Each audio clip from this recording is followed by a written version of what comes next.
Boa noite, meus irmãos. A paz do Senhor Jesus esteja com todos vocês. Estamos a 2 capítulos do final da leitura do livro de Sabedoria de Salomão. Hoje é a leitura do capítulo 17. Era para ter sido feita ontem, porém eu passei um pouco de mal, mas hoje já estou bem melhor, graças ao nosso bom e misericordioso Deus. Então, antes de fazer a leitura, vou fazer a oração e aí vou tentar fazer uma breve explicação, porque os meus vídeos têm sido muito longos, tá? Vamos baixar nossas cabeças. Senhor, pedimos, em primeiro lugar, perdão pelos nossos pecados, Senhor. Pelos pecados que cometemos por querer e sem querer, estando ou não na ignorância, Senhor. O Senhor é misericordioso. Envia o Teu Espírito Santo para nos purificar de toda impureza. Abre, Senhor, o nosso entendimento para que possamos entender a Tua boa, perfeita e agradável vontade, para que possamos honrar, Te louvar e Te adorar, justificados pelo amor do Teu Filho, Jesus. Amém. Então diz aqui, quinta antítese, trevas e coluna de fogo. Sim, teus julgamentos são grandes e difíceis de compreender. É por isso que as almas sem instrução se extraviaram. Os ímpios, persuadidos de poderem oprimir uma nação santa, jaziam cativos das trevas, nos entraves de uma longa noite, reclusos sob os seus tetos, excluídos da eterna providência. Pensavam permanecer ocultos com os seus pecados cometidos em segredo, sob o sombrio véu do esquecimento. Foram dispersos, imersos em terrível aturdimento, apavorados por alucinações. Pois o antro que os detinha não os preservava do medo. Ao seu redor retumbavam assustadores ruídos. Apareciam-lhe tétricos espectros de lúgubres rostos. Nenhum fogo tinha força sequer para iluminá-los. Nem os cintilantes luzeiros dos astros logravam aclarar aquela noite infernal. Luzia-lhe somente uma massa de fogo, acesa por si mesma, semeando horror. E quando não viam aquela aparição, terrificados, estimavam ainda pior o que viam. Os artifícios da magia haviam fracassado. Seu alarde de ciência foi vergonhosamente confundido, pois os que prometiam expulsar da alma enferma terrores e quebrantos caíam vítimas eles mesmos de apreensão ridícula. Mesmo que nada de inquietante os amedrontasse, sobressaltavam-se com a passagem de animalejos e sibilos de répteis. Sucumbiam tremendo, negando-se a olhar este ar, do qual de modo algum se pode fugir. Com efeito, a maldade é singularmente covarde e condena-se por seu próprio testemunho. Pressionada pela consciência, imagina sempre o pior. Porque o medo não é outra coisa senão o desamparo dos auxílios da reflexão. Menos contamos interiormente com eles, e mais alarmante parece ser a causa oculta do tormento. Para eles, durante essa noite, saída dos antros dos Hades, impotentes, adormecidos de um mesmo sono, eles eram ora perseguidos por espectros monstruosos, ora paralisados pelo torpor de sua alma, inundados por repentino e inesperado temor. Assim, todo aquele que ali caísse, quem quer que fosse, permanecia encarcerado, trancado numa sem trancas, agricultor fosse ou pastor, ou ocupado a penar no deserto. Surpreendido, sofria a inelutável necessidade. Todos acorrentados à mesma cadeia de trevas. O vento que assobiava, o canto melodioso dos pássaros na ramagem frondosa, a cadência de uma água fluindo impetuosa, o surdo fragor de rochas caindo em avalanches, a invisível carreira de animais saltitantes, o rosnar das feras mais selvagens, o eco retumbante das cavernas das montanhas, tudo os estarrecia e enchia de pavor, pois o mundo inteiro, iluminado por uma luz radiante, se entregava livremente a seus trabalhos. Somente sobre eles se estendia uma pesada noite, imagem das trevas que os deviam receber, mas que as trevas, porém, eram eles cargas para si mesmo. Palavra do Senhor, demos graças a Deus. Então vamos lá. Aqui na continuação da análise das pragas do Egito, no capítulo 17, o título é Quinta Antítese, Trevas e Colunas de Fogo. Salomão começa o capítulo dizendo que os julgamentos do Senhor são grandes e de difícil compreensão. E é por isso que as almas sem instrução se extraviaram. Fala que os ímpios decidiram, foram persuadidos de poder oprimir uma nação santa. Eles jaziam cativos nas trevas, ou seja, eles estavam completamente nas trevas, eram prisioneiros das trevas. E aí ele vem falando a respeito do terror que sobrevém sobre eles. Ele diz que eles pensavam que iriam permanecer ocultos dos seus pecados que eram cometidos em segredos, sob o sombrio véu do esquecimento.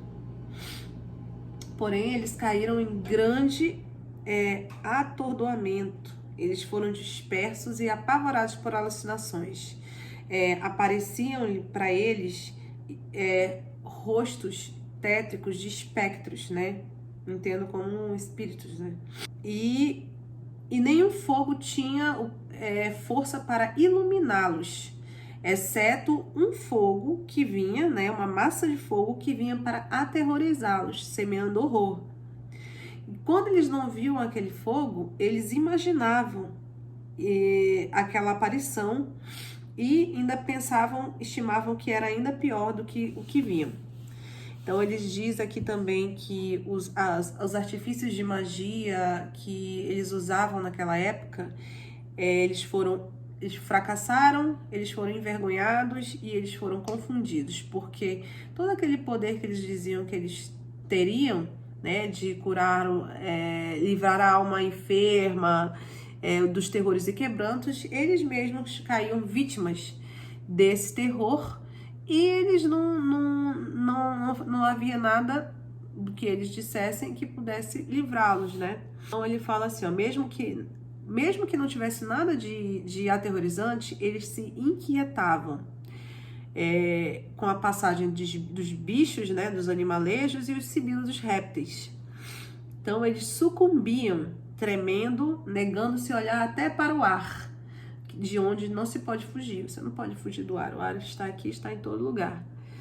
Então, aí ele vem e faz uma observação a respeito da maldade e consciência. Eu li aqui no rodapé que é a primeira vez em que aparece na Bíblia grega a palavra consciência. Então, ele diz aqui, com efeito, a maldade é singularmente covarde e condena-se por seu próprio testemunho. Ou seja, a própria maldade, ela condena-se por ela mesma. Tem aquela expressão, o mal por si mesmo se desfaz? Acredito que tem a ver também. Pressionada pela consciência, imagina sempre o pior. Então, a consciência pressiona e imagina-se sempre o pior. Vê que ele começa, a partir de um determinado tempo, ele começa a descrever os terrores, o pânico, o medo, E agora ele vem começando a falar de onde que vem esse medo. De onde que está vindo esse medo? Ele diz que vem da própria maldade e da consciência que imagina sempre o pior.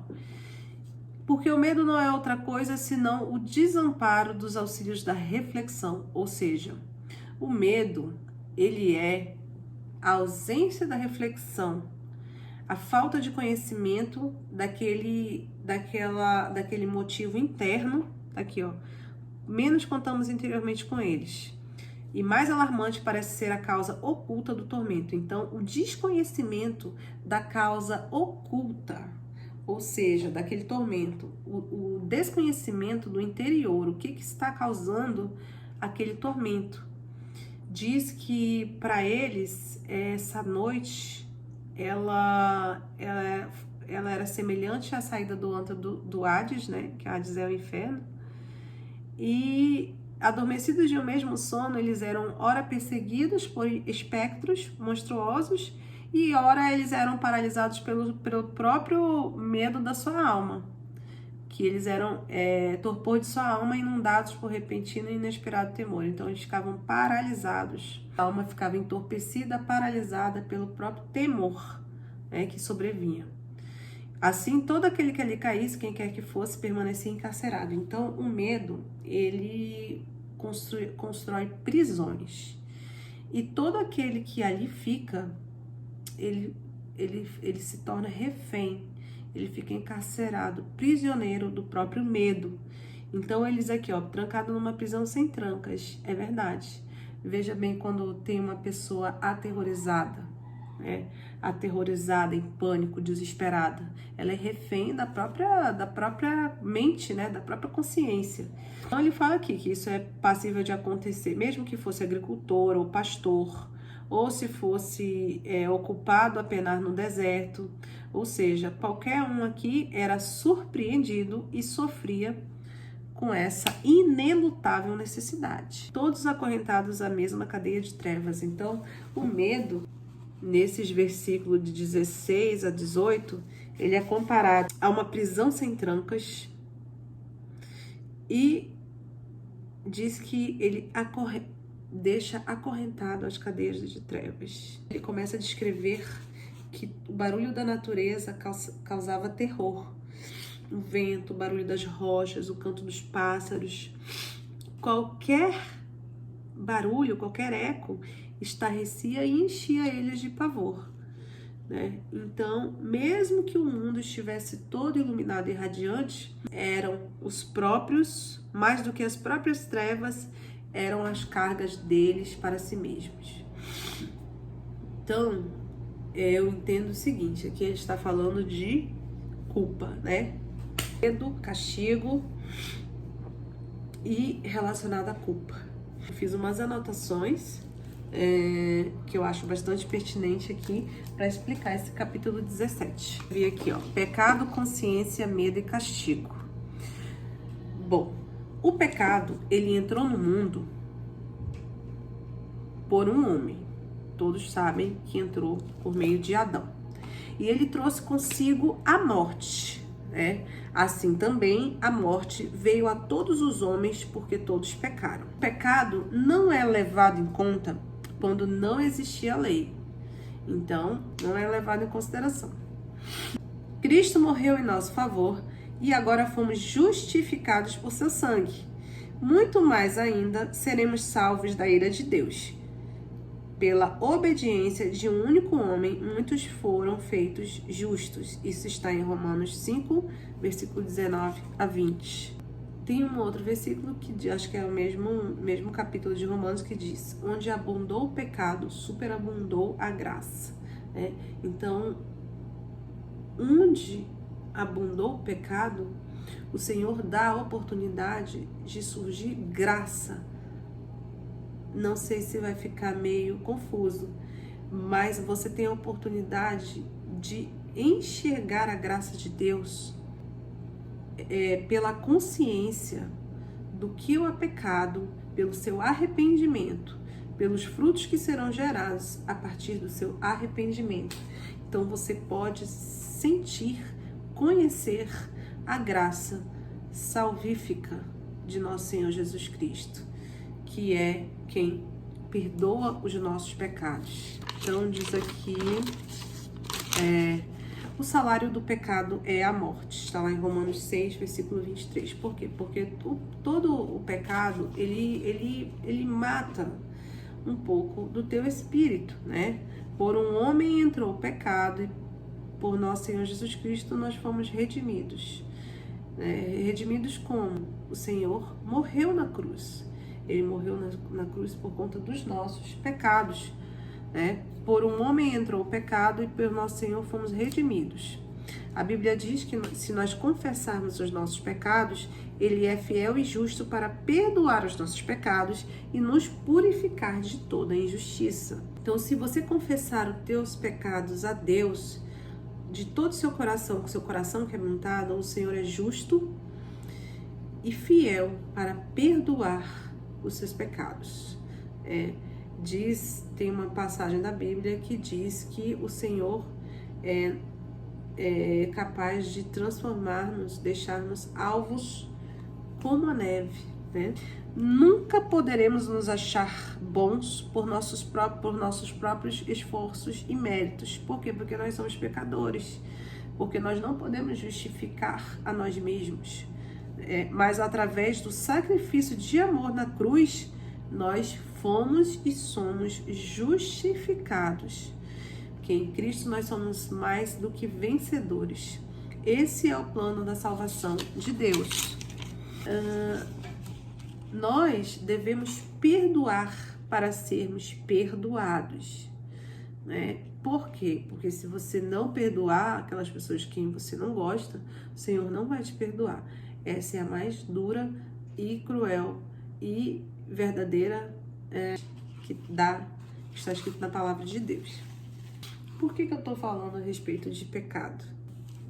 Porque esse capítulo 17, Salomão vem descrevendo que o medo ele é proveniente da má consciência das suas atitudes. Ele diz aqui, o medo está ligado à má consciência dos pecados cometidos. Então é importante nós falarmos como que o pecado entrou no mundo. Todo mundo já sabe, já foi falado que ele entrou através da desobediência, né, de Adão. Nós fomos justificados diante do Salvador através do Filho do Homem, né, o Filho de Deus enviado para nos salvar. Esse é o plano da salvação de Deus.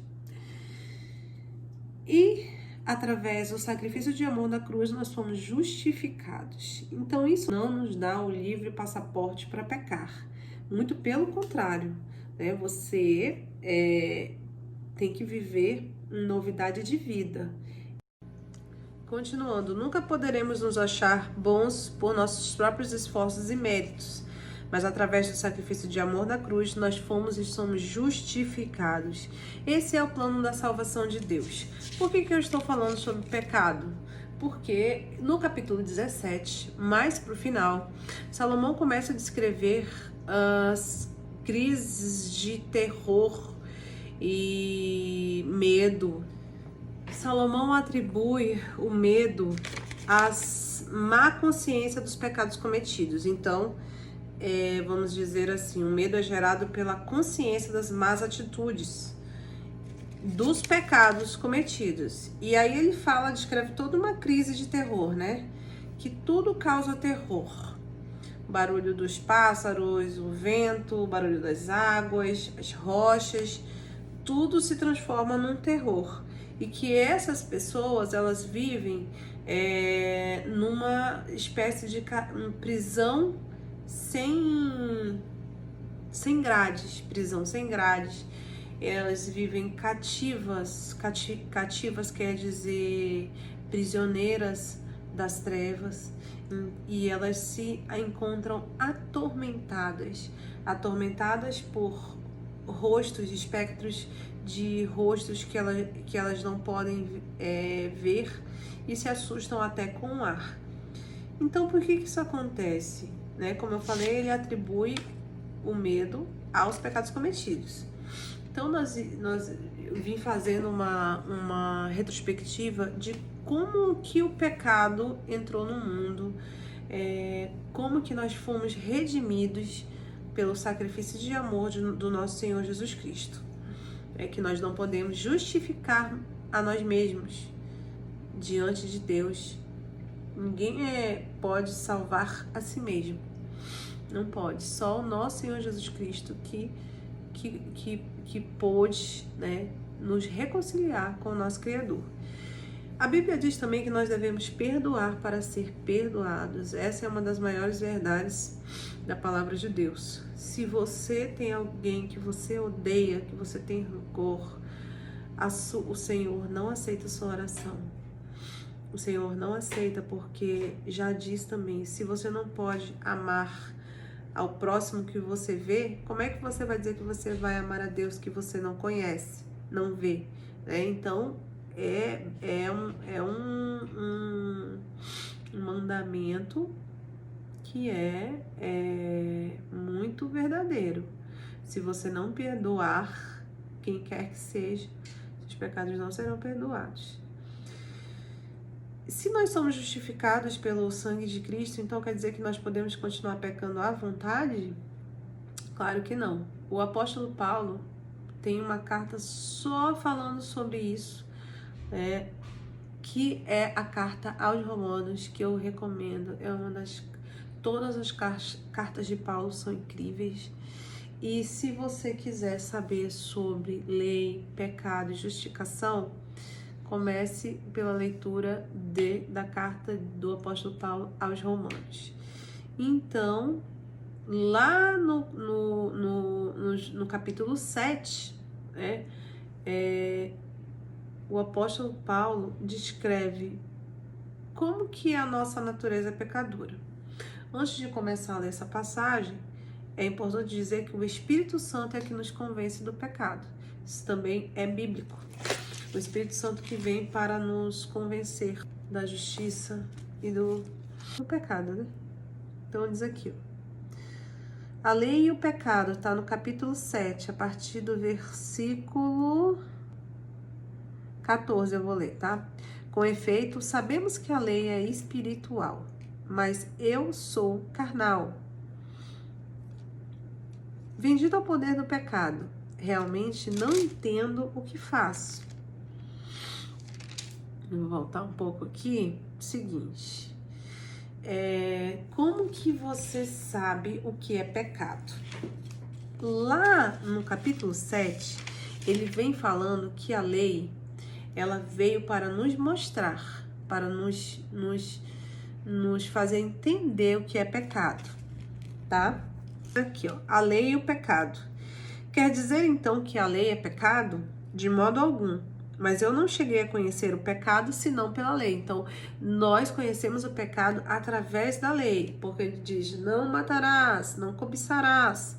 Antes de você saber disso, você não sabia o que era pecado, você era ignorante. Então diz aqui, ó, com efeito, eu não saberia da cobiça se a lei não dissesse, não cobiçarás. Mas, aproveitando a ocasião, o pecado produziu em mim, por meio do preceito, toda espécie de cobiça. Porque sem a lei, o pecado estaria morto. É a ignorância, né?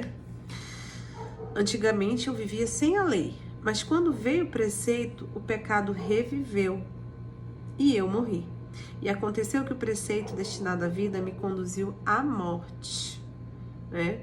Pois o pecado aproveitou a ocasião e, utilizando o preceito, seduziu-me e por meio dele me matou. Dele me matou. Assim a lei é santa e o preceito é santo, justo e bom. Então a lei, ela vem para te mostrar o que é o pecado. E quando você tem conhecimento do pecado, aqui ele está dizendo que ele fez reviver, né? Ele atiçou aqui, ó, toda espécie de cobiça, que foi o exemplo que ele usou. E quando ele teve consciência da lei, o pecado reviveu e ele morreu. Por quê? Porque despertou a cobiça dele. Então, diz aqui, ó, então, uma coisa boa se tornou morte para mim? Certamente não, mas foi o pecado que, para se mostrar como pecado, serviu-se de uma coisa boa para me dar a morte, a fim de que o pecado colocasse em ação toda a sua maldade por meio do preceito. Então diz que o pecado é que serviu-se da lei para dar a morte, né? Que são as vontades da carne. É isso que o apóstolo Paulo quer dizer. Então ele vem aqui nos próximos versículos, ele fala sobre a luta interior, nossa luta interior. Com efeito, sabemos que a lei é espiritual, mas eu sou carnal. Eu sou carnal, você é carnal, o ser humano é carnal, vendido ao poder do pecado. Por quê? Porque o pecado entrou no mundo através de Adão, né? Realmente, não entendo o que faço, pois eu não faço o que quero, mas faço o que detesto. Ora, se faço o que não quero, estou de acordo com a lei e reconheço que ela é boa. Neste caso, já não sou eu que estou agindo, e sim o pecado que habita em mim. Pois sei que o bem não habita em mim, isto é, em minha carne. De fato, querer o bem está a meu alcance, mas fazê-lo não. Não faço o bem que quero e cometo o mal que eu não quero. Então essa é a luta interior. O bem que você quer, você não faz. E o mal que você não quer, esse sim você comete. Ele diz aqui, ó, ora, se faço o que não quero, então não sou eu quem age, mas sim o pecado que em mim habita. Encontro, pois, em mim esta lei. Quando quero fazer o bem, é o mal que se apresenta a mim. Pois em meu interior eu gosto da lei de Deus, mas sinto em meus membros outra lei, que luta contra a lei da minha mente e me prende à lei do pecado que está em meus membros. Então ele fala da luta interior entre a carne e o espírito. Infeliz de mim, quem me livrará desse corpo destinado à morte? Graças sejam dadas a Deus por Jesus Cristo, nosso Senhor. Portanto, sou realmente eu que pela mente estou a serviço da lei de Deus, mas pela carne sirvo a lei do pecado. Aí já começa o capítulo 8. O capítulo 8 ele é incrível, muito incrível. Toda a carta de Romanos ela é incrível. Então ele vem falar da vida do Espírito. Ele vem falar que os frutos da carne, ele produz coisas da carne. E as coisas da carne geram a morte. Morte de quem? Seu espírito. E se você busca o espírito, né, alimentar-se do espírito, se você se inclina para as coisas do espírito, isso produz vida e paz. Então, o pecado produz a morte. A morte precede, o pecado precede castigo e punição. Então, se você pratica o pecado, além de morrer, de gerar a morte, ele gera culpa. E ela tem consequências do pecado. O salário do pecado é a morte. Mas se você se alimenta para as coisas do Espírito, os frutos do Espírito, isso vai gerar aí no seu interior vida e paz. Por quê? Porque você vai estar em paz com Deus. Você não vai ter motivos para viver atormentado, como diz o homem da leitura aqui, né? Como diz Salomão nessa leitura. Aquele pessoal vivia atormentado pelos seus próprios medos, né?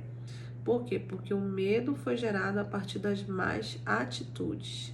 O que são más atitudes? Pecados. Como que você conhece pecado? Através da lei. Quando você conhece a lei, você verifica que você tem tudo para transgredi-la. Por quê? Porque você é um homem carnal.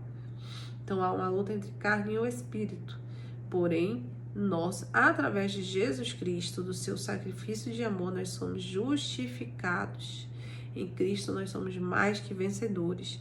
Então, através de Cristo, você vai alimentar as suas coisas, os frutos do Espírito. Tá? Aqui, todo o capítulo 8 de Romanos fala disso, tá? Pois a lei do Espírito que dá a vida em Cristo Jesus te libertou da lei do pecado e da morte. Muito maravilhoso aqui, ó. De fato, o que era impossível para a lei enfraquecida por causa da carne, Deus realizou, enviando o seu próprio Filho numa carne semelhante à do pecado e, em vista do pecado, condenou o pecado da carne. Então, nosso Senhor Jesus Cristo não pecou, né? A fim de que a justiça exigida pela lei fosse cumprida em nós, que em nossa vida não obedecemos aos caprichos da carne, mas ao Espírito. Então, que seguem os desejos da carne gostam do que é carnal. Aqueles, né? De fato, os que seguem os desejos da carne gostam do que é carnal. E os que seguem as inspirações do Espírito apreciam o que é espiritual. Os desejos da carne levam à morte, os desejos do Espírito levam à vida e à paz. Pois os desejos da carne são revolta contra Deus. Ela não se submete à lei de Deus, e nem o poderia. Os que vivem dominados pela carne não podem agradar a Deus. Então, se você fica alimentando os frutos da carne, das tuas vontades, das tuas más vontades, da tua concupiscência, você não está agradando a Deus. É isso que está escrito aqui. Mas, se você for guiado pelo Espírito, e se de fato o Espírito de Deus habita em vós, você não vive dominado pela carne. Você vai gerar frutos do Espírito, vida e paz. Mas se vós, quem não possui o Espírito de Cristo, não lhe pertence. Mas se em vós está o Cristo, vosso corpo está morto por causa do pecado, mas o Espírito é vida por causa da justiça.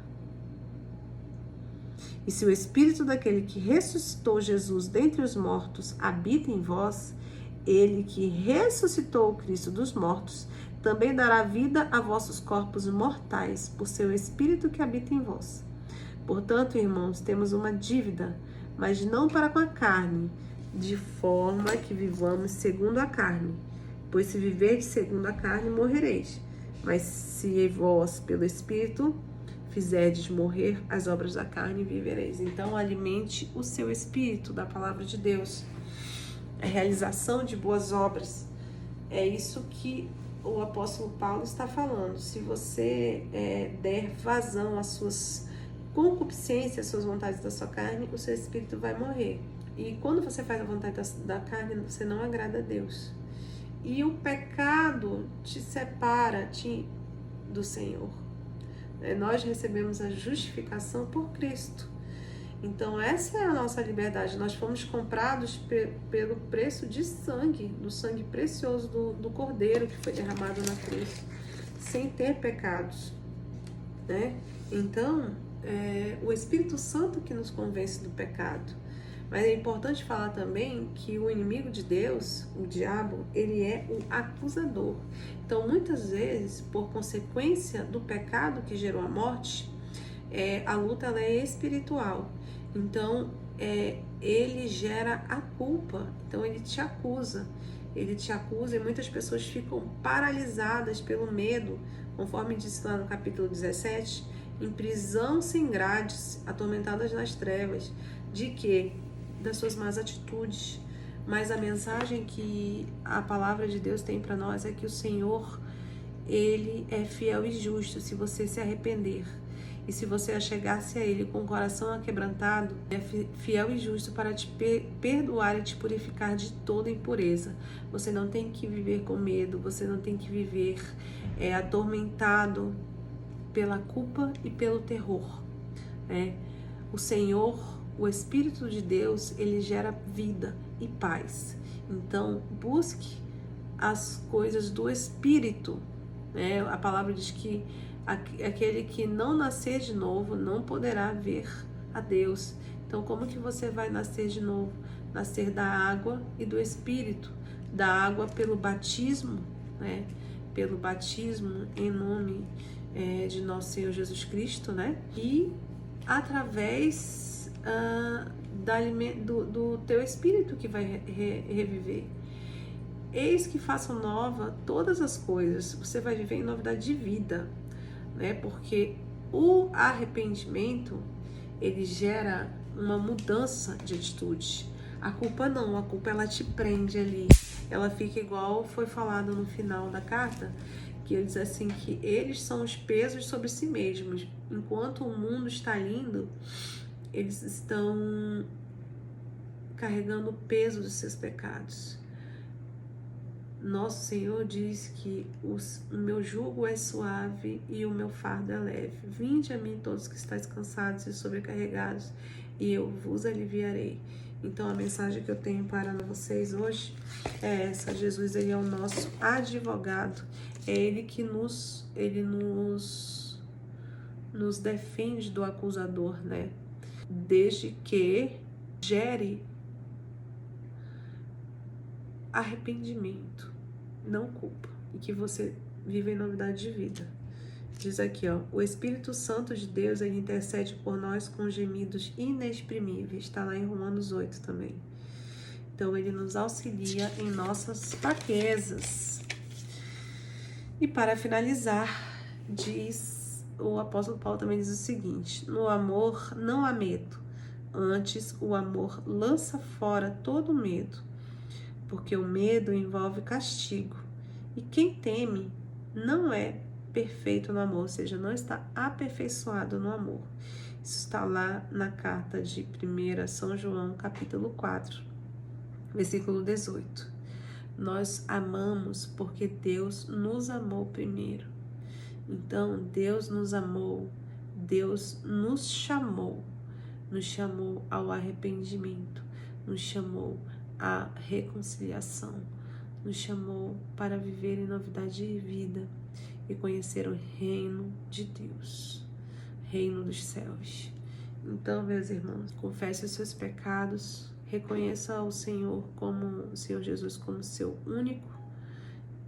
único Salvador e peça que o Espírito Santo de Deus possa te ajudar a alimentar o seu espírito, que quanto mais se alimentar o seu espírito, mais fraco ficarão as vontades da tua carne.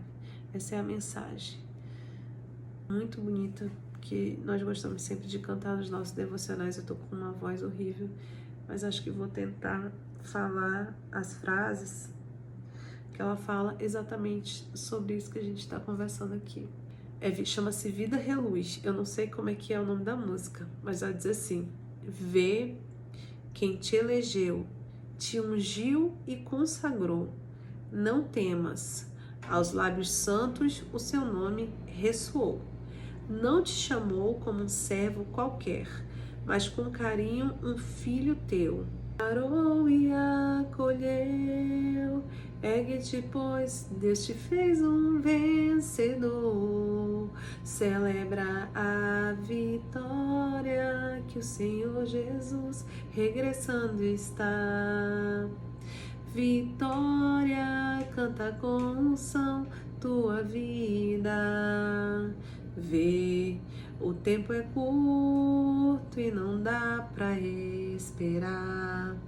Tu não vês que o tentador só procura te enganar, dizendo que tens 1000 motivos, enfim, para tudo abandonar. Abraça o que é teu, permanece fiel, luta sem desanimar. Ergue-te, pois Deus te fez um vencedor. Celebra a vitória que o Senhor Jesus regressando está. Vitória, canta com unção tua vida. O Senhor Jesus, Ele tem perdão para ti. Ele tem frutos de vida. Do seu interior fluirão rios de água viva. Todo aquele que chegasse a Ele nunca mais terá sede. Ele tem o perdão. Ele tem o amor. Nós só podemos ser salvos através do nosso Senhor Jesus Cristo, porque nós somos muito, muito pecadores. Nós não conseguimos cumprir a lei, nós não conseguimos. Por quê? Porque aquele que diz que não é pecador, ele é mentiroso, porque nós pecamos o tempo todo. Mas em Cristo, nós temos a salvação, nós temos a oportunidade de alimentar o nosso espírito e pedir o auxílio do Espírito Santo. E acho que era isso que eu queria falar. Você não precisa viver com medo, você não precisa viver atormentado. É chegada a hora de você conhecer, ter intimidade com o nosso Criador, para você se preparar, né? Esteja preparado a qualquer momento, porque o Senhor Jesus regressando está. Essa é a minha mensagem de hoje. Nossa, acho que fiz 40 minutos. Que o Senhor guarde as vossas mentes e corações em Cristo Jesus. Amém. Boa noite.